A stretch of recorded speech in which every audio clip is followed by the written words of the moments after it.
Hey guys, and today I'm going to start on a series that will start with an introduction to basic AI, particularly in Unreal Engine 4 of course, and then eventually move on to full EQS dynamic AI tutorials where we'll use the new EQS, that's Environmental Querying System, that is available in Editor, still in its primitive state, but very usable, to easily create advanced AI that used to take ages to code in whatever language you're using, most likely C++, that can now be created visually using blueprints in a fraction of the time. So we'll start off basic and we'll get more advanced throughout the series. So let me introduce myself. Insomnia from UnrealTek, a division of BlenderTek, and welcome to another video. If you enjoy it or learn something, consider liking it and subscribing for more Unreal, Blender, coding, and all sorts of other CG related videos. Lastly, don't forget our motto, create your way. So let's jump right in. What we're going to be creating today is very simple. It's just going to be in the third person template.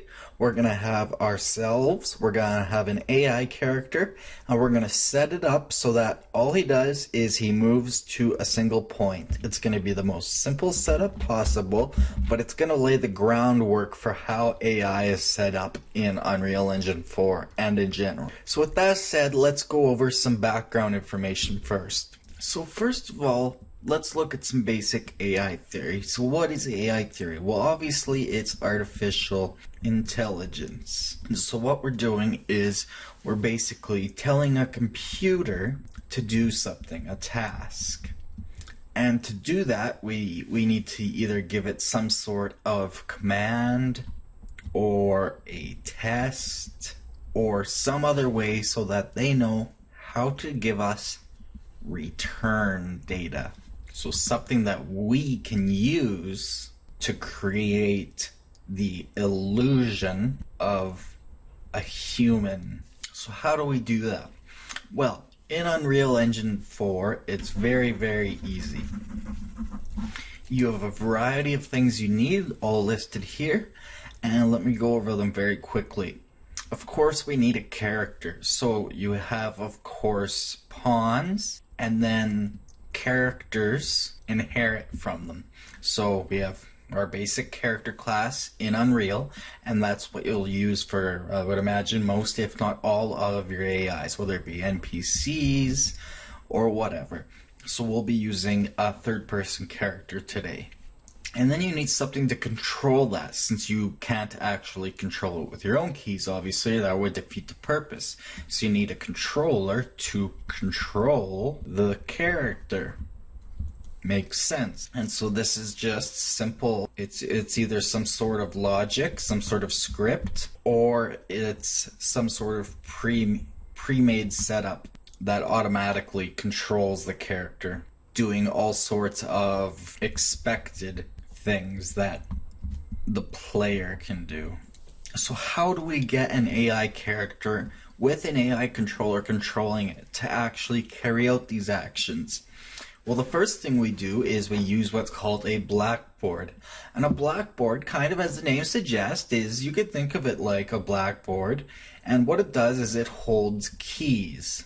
And so keys are values that you set, whether it be through script, code, whatever, and through those you can go into a behavior tree or EQS or other creative ways to get us our return that we were looking for to get a final result, an action. So that's what we're looking for in the end, is a return result from some sort of instruction. And so blackboards allow us to take these keys and set them, they're like values, they're actually variables, and give us a return value back that allows us to create behavior. And so you'll create keys in your blackboard, and you set them through code, and these keys then go over to a behavior tree. So the blackboard is tied into a behavior tree, just like a character is tied into a controller. And so a behavior tree, exactly as tree makes it sound like, is a tree of behaviors. And so it's like a flow chart. It starts out with almost like a tick function, and then it groups down into various kinds of nodes that let you choose what you want your character to do based on the key inputs you give it and based on whatever kind of tasks, services, and these are generally called decorators, and a few other things that Unreal Engine has built into the system that we'll be using today, like move to and wait. And so you create this tree of behavior that tells the character what it can and cannot do at all times. And so eventually you could get complex enough to create a character that can react to almost any situation if you got advanced enough with it. And so all of these are blueprint classes, by the way. So these are all able to be done through blueprints. You can code them, but we'll be using blueprints for the simplicity. Now, behavior trees, on their own, they allow you to do some basic AI. That's what we'll be going through in today's video. But in the next video, we'll be making our own behavior tree tasks. They're BTT for short. And so these are things like I said, like move to location, wait. You could do something like shoot. You could do something like find player. You could say take cover. So these are tasks that we're instructing our AI to do to get a return result, an action back. As well, you have behavior tree services. These are called BTSs.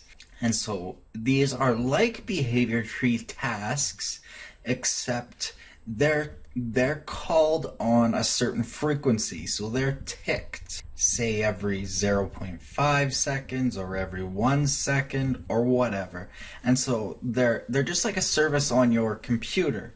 You know, you have your list of services on your computer that's always running. It's kind of like that. They're running when you want them to, and they're usually used to do checks and things that need to be basically just continually done. But of course, behavior tree tasks and services both are very, very, very variable and flexible in what they can do.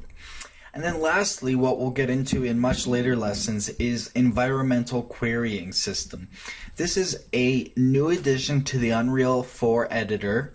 It's not new to AI designers, but what used to be written in just lines and lines and lines and lines and many classes of code is now turned into a simple system that we can use to do environmental querying system. And as the name suggests, environment query, what it does is the AI queries, so he basically kind of checks his surroundings, his environment, and based on that we get our result.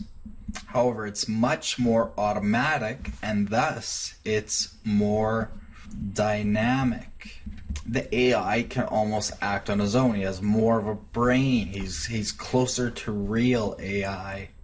And how the EQS system basically works is it does tests.